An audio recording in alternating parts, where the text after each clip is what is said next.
안녕하십니까. JTBC 전원뉴스입니다. 공공성 강화 전북교육 네트워크와 전북 지역 시민사회단체들은 기자회견을 갖고 특정 단체를 위한 특혜성 장학금의 폐지를 촉구했습니다. 이들은 새마을 지도자와 의용소방대 자녀에게만 지급되는 장학금은 세금으로 조성된 만큼 수혜 대상도 전북 도민 누구나가 되어야 한다며 전북도와 도의회는 광주시 의회처럼 관련 조례를 폐지하고 전 도민 대상 장학금으로 전환하라고 주장했습니다. 현재 새마을 장학금은 한 해 70여 명에게 1억 원가량이 지급되고 의용소방대 자녀 장학금은 750여 명에게 5억여 원이 지급되고 있습니다.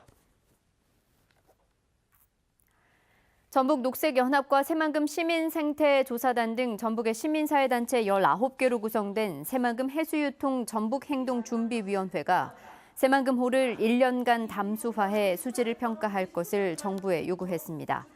새만금 해수유통준비위원회는 수질을 평가해 정부가 계획한 2020년 목표 수질이 달성되면 담수화를 진행하고 목표 수질에 미달되면 해수유통을 하자고 제안했습니다.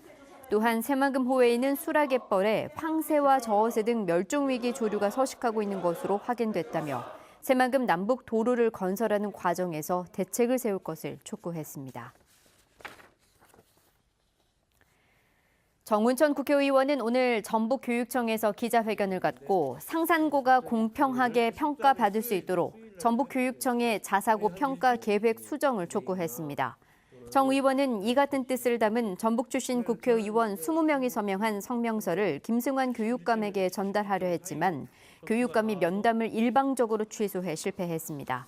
김승환 교육감은 자사고 재지정 문제와 관련해 상산고 학부모나 동문회의 면담 요청을 공정한 공무 수행을 저해할 수 있다는 이유로 모두 거절해 불통의 리더십으로 일관하고 있다는 지적을 받아왔습니다.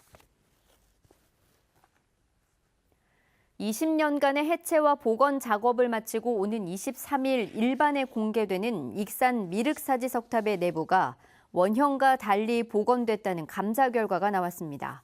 감사원은 문화재청이 미륵사지 석탑의 몸체에 해당하는 적심을 복원하면서 기존 석재 품질이 저하됐다는 이유로 2층까지는 원형과 달리 복원했고 이처럼 축석 방식을 변경하면서 구조적 안전성을 검토하지 않았다고 지적했습니다. 또 적심부의 틈을 채우기 위해 충전재를 계획과 다른 것으로 변경하면서 그 사유와 타당성에 대한 자문이나 연구를 거치지 않았다고 밝혔습니다. 전라북도가 오래된 가게를 전북 천년 명가로 선정해 지원합니다. 전라북도는 유흥과 도박업을 제외하고 30년 넘게 운영하고 있는 10곳을 공개 모집을 통해 전북 천년 명가로 선정하기로 했습니다. 선정된 가게에는 시설 개보 수비 등으로 2천만 원을 지원하고 TV 등을 통한 홍보도 돕습니다. JTBC 8시 뉴스 예고입니다. 김승환 교육감이 학부모들에 이어 사전에 잡힌 지역 국회의원과의 면담도 일방적으로 취소했습니다. 상산고의 자사고 재지정 문제에 대한 불통이 도를 넘었다는 지적이 나오고 있습니다. 군산 청암산 오토캠핑장이 위탁 운영 업체의 적자로 운영이 중단됐습니다. 사용료를 떼일 가능성이 있는데도 군산시의 대책은 미흡하기만 합니다.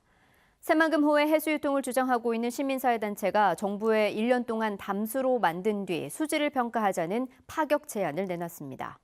공약 검증이 어렵고 현직 조합장들에게 유리한 조합장 선거의 개선 대안을 살펴봤습니다. 자세한 소식은 JTBC 8시 뉴스에서 전해드리겠습니다.